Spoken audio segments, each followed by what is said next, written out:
Tim Cook describes the new iPhone 13 Pro and 13 Pro Max as the most pro iPhone ever. And with a bigger battery, new cameras, and a high refresh rate display, the first ever on an iPhone, he might be right. Apple released 4 new phones, which are basically shadows of the iPhone 12 lineup. There's an iPhone 13, 13 mini, 13 Pro, and 13 Pro Max. And unlike last year, the 13 Pro and 13 Max are much closer in their capabilities, especially now that they have the same updated camera system. The iPhone 13 Pro starts at $999 and the 13 Pro Max at $1,099 for 128 gigabytes of storage. For the first time, you have the option to get 1 terabyte of storage on an iPhone. The extra storage is only available on the Pro models and pushes the price of an iPhone 13 Pro Max to $1,599, $1,600. Now I'm gonna take a dramatic pause and let that sink in.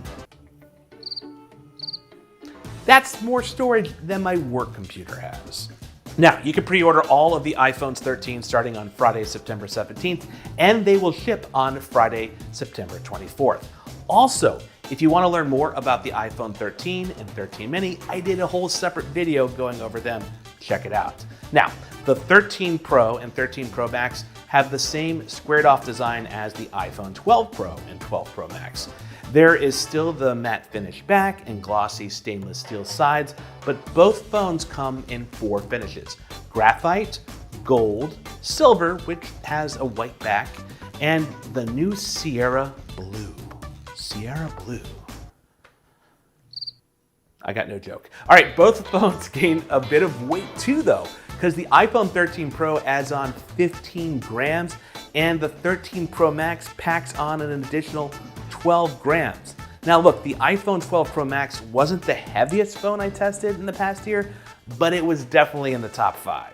So packing on an extra ½ of an ounce is significant. Both Pro models have a Pro Motion display, which means it has an adaptive refresh rate between 10 and 120 Hertz. The phone automatically switches between refresh rates depending what's on the screen. Now this should make animations and scrolling look smoother and gaming more immersive. Up to now, the only Apple device to offer such a refresh rate was the iPad Pro, which uses an LCD screen instead of an OLED. Other than that, it's the same ceramic shield over the front, the same IP68 rating for water and dust resistance, and the same lightning connector on the bottom. But I am happy to report that all of the iPhones 13 now have a bigger battery.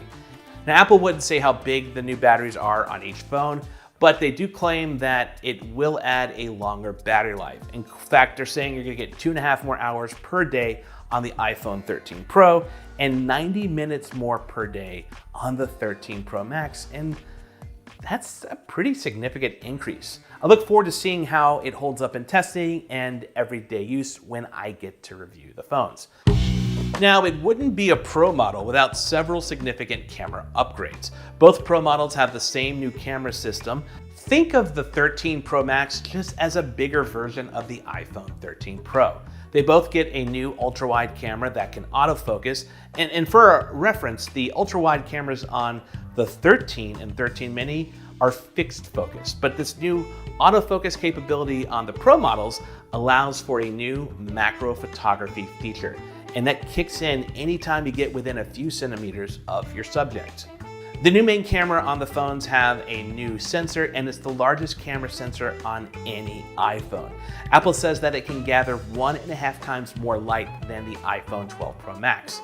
There's a new longer telephoto lens with 3 times optical zoom. That's 1.5 times longer than the tele lens on the iPhone 12 Pro and 1.2 times longer than the tele lens on the 12 Pro Max. Apple also introduced a new cinematic mode, which can lock focus on your subject and keep them in focus whether they're standing still or moving. In fact, the iPhone can even anticipate when your subject comes in and out of the frame, and you can pull focus between one person and another. Also, you can change the focus after you record a video, which is kind of wonderful. Let's just be honest, that's pretty cool. The 13 Pro and 13 Pro Max also gained the ability to record ProRes videos. And what ProRes does is it optimizes the video files and is especially useful for people who color grade their videos or use editing software like Final Cut Pro 10 or Adobe Premiere Pro. ProRes video files do take up more space than a regular H.264, H.265 video that up to now most iPhones have recorded, so I guess this new 1 terabyte of storage is anticipating all of that.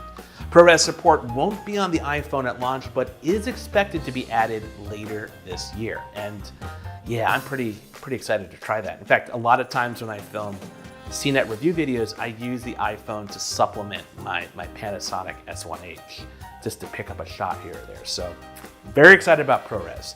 The iPhones 13 get the new A15 Bionic chip, which brings smart HDR4, and that better optimizes the dynamic range of photos and can identify scenes and textures like skies and optimizes for people's skins, and even does so in video. Night mode gets better support on all the cameras. And look, there's just so much when it comes to photos and videos that I'm glossing over right now, but know that once I get my hands on these phones, I'll go much more in depth. And last, let's talk about 5G and MagSafe wireless charging. In terms of 5G and MagSafe, nothing changes.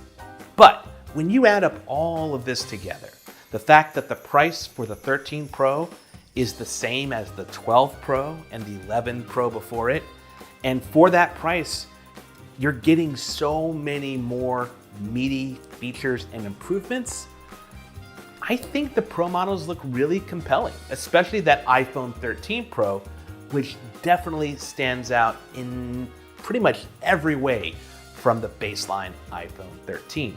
And I couldn't say that about the 12 and 12 Pro last year. So that's all I've got. Keep an eye out for my in-depth reviews on all of the new iPhones.